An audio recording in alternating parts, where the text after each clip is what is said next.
हरिओम. अध्यात्म उपनिषद योगदास श्री जयगणेश जोशी यांनी केलेले निरूपण. श्लोक क्रमांक 19. स्वयं ब्रह्मा स्वयं विष्णु स्वयमिंद्र स्वयं शिव स्वयं विश्वमिदं सर्वस्वस्मादन्यन्न किंचन.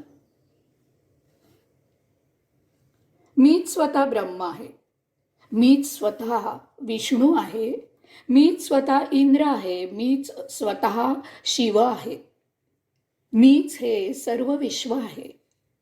येथे माझ्या स्वतः शिवाय अन्य काहीही नाही. 18व्या श्लोकात सांगितल्याप्रमाणे ध्यान समाधीमध्ये ते दिव्य दर्शन होते. आपण चहूबाजूने त्या परमदिव्य प्रकाशाने घेरले जातो. ते दर्शन जसजसे गहन होत जाते तसतसे आपले अस्तित्व त्यात विलीन होते. आपण त्या परमदिव्य प्रकाशाचा, त्या परमदिव्य ऊर्जेचाच एक भाग होऊन जातो. यथाकाळी या अद्भुत अशा दिव्य दर्शनामधून आपण व्युत्थान होतो, बाहेर येतो. त्यावेळी आपल्याला साक्षात्कार होतो की आपण त्या परमदिव्य ऊर्जेचाच एक भाग झालेलो आहोत. आता त्या परमदिव्य ऊर्जेशी योग जुळून आला होता. आपला त्या परमदिव्य ऊर्जेशी योग जुळून आला होता. दोन समसमान गोष्टींचाच योग जुळून येतो. याचा अर्थ आपण त्या परमदिव्य ऊर्जेचाच एक भाग आहोत. आपण ती परमदिव्य ऊर्जा आहोत, हा साक्षात्कार असतो. या साक्षात्कारावस्थेत आपण घोषणा करतो की मीच स्वतः ब्रह्म आहे, मीच स्वतः विष्णू आहे, मीच स्वतः इंद्र आहे, मीच स्वतः शिव आहे, मीच हे सर्व विश्व आहे. येथे माझ्या स्वतःशिवाय अन्य काहीही नाही. हेच अध्यात्म आहे. पुढचा श्लोक, श्लोक क्रमांक 20. स्वात्मन्यारोपिता शेषाभासवस्तु निरास्थिता स्वयमेव परम ब्रह्म पूर्णं द्वयम क्रियम. स्वतःकडूनच स्वतःवर भौतिक वस्तू जगताचा आभास आरोपित केला जातो. त्याचे निरसन केले असता अद्वैतावस्था, अक्रिया योग प्राप्त होतो आणि आपण स्वतः परम आत्मब्रह्म आहोत हा साक्षात्कार होतो. आभासरूप अमुक्तावस्था. उदाहरण, पूर्वी विद्यार्थ्याच्या कुशाग्र बुद्धिमत्तेची परीक्षा IQ टेस्ट घेण्यासाठी एक सुप्रसिद्ध प्रश्न विचारला जात असे. प्राणी भूतदया संस्थेचा विचार करून आता असा प्रश्न विचारला जात नसावा.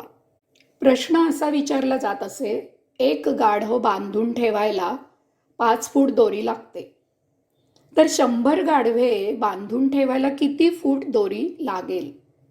आता याचे गणिती उत्तर 500 फूट दोरी लागेल असे आहे आणि सामान्य सरळ बुद्धीचा विद्यार्थी हेच उत्तर देत असे.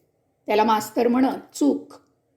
परंतु जो विद्यार्थी चलाक आहे, बुद्धिमान आहे, तो या प्रश्नाचे उत्तर 5 फूट दोरी लागेल असे देत असे. त्याला मास्तर म्हणत शाबास, बरोबर.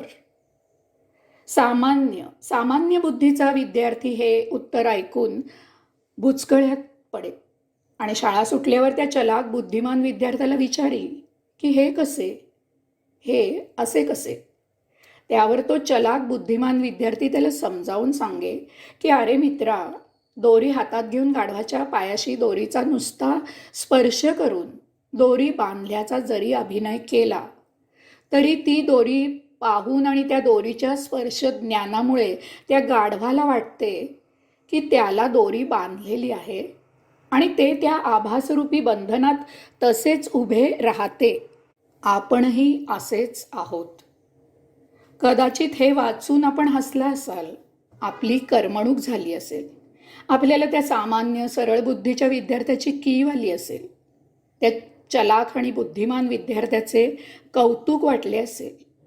परंतु आपण स्वतः प्रत्यक्ष आयुष्य जगताना या सामान्य सरळ बुद्धीच्या विद्यार्थ्यास सारखेच वागत असतो. धन, मालमत्ता, देहवासना, सत्ता, प्रसिद्धी, प्रतिष्ठा इत्यादी मिळवावे असे आपल्या मनात येते. आपल्या देहादी इंद्रियांना यांचे आकर्षण निर्माण होते आणि आपण यामुळे भारावून जाऊन हे मिळवण्यासाठी प्रयत्न सुरू करतो. त्यासाठी कष्ट घेतो, वेळ पैसा खर्च करतो, खेटे घालतो, अपमान सहन करतो. इतरांना यश मिळाले तर त्यांचा मत्सर द्वेष करतो. अपयश आले तर त्याचे खापर कोणावर तरी फोडतो. कुणी विरोध केला तर त्याच्यावर सूड उगवतो. यश मिळाले तर स्वतःच्या कर्तबगारीने हुरळून जातो. मिळालेल्याचा संग्रह करतो, त्याचे रक्षण प्राणपणाला लावून करतो. यात अनेक वेळा संग्रहित केलेल्याचा उपभोग घ्यायचे राहून जाते, इत्यादी इत्यादी.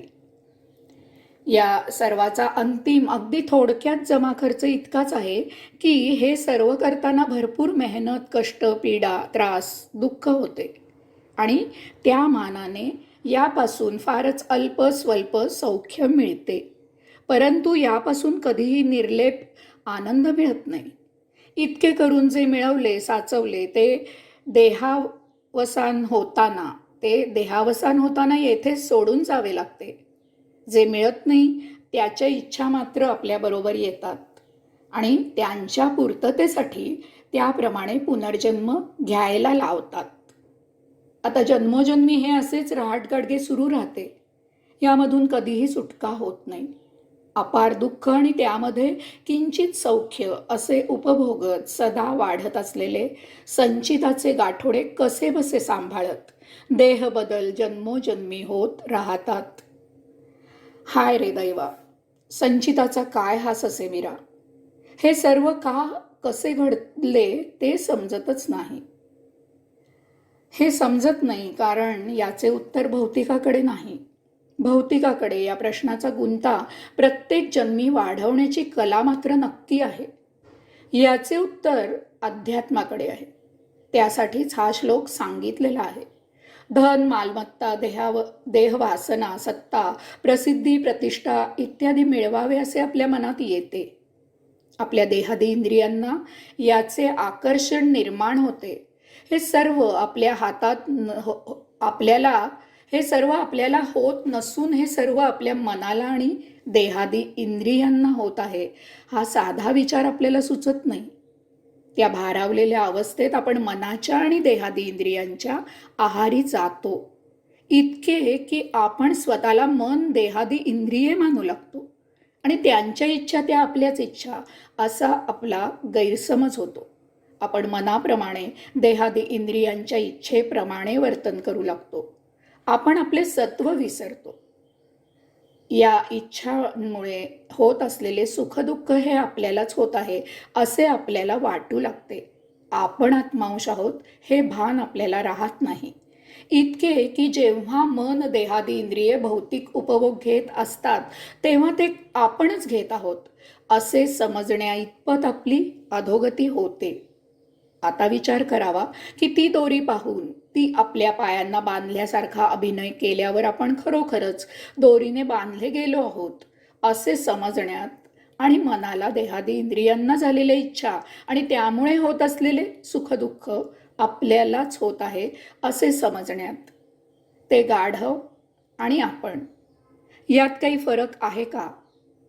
असलाच तर फरक इतकाच आहे की आपल्याला इतकी अनन्यसाधारण बुद्धी असल्यामुळे ते गाढव जर एक मूर्ख असेल तर आपण शतमूर्ख, मूर्खांचे शिरोमणी आहोत.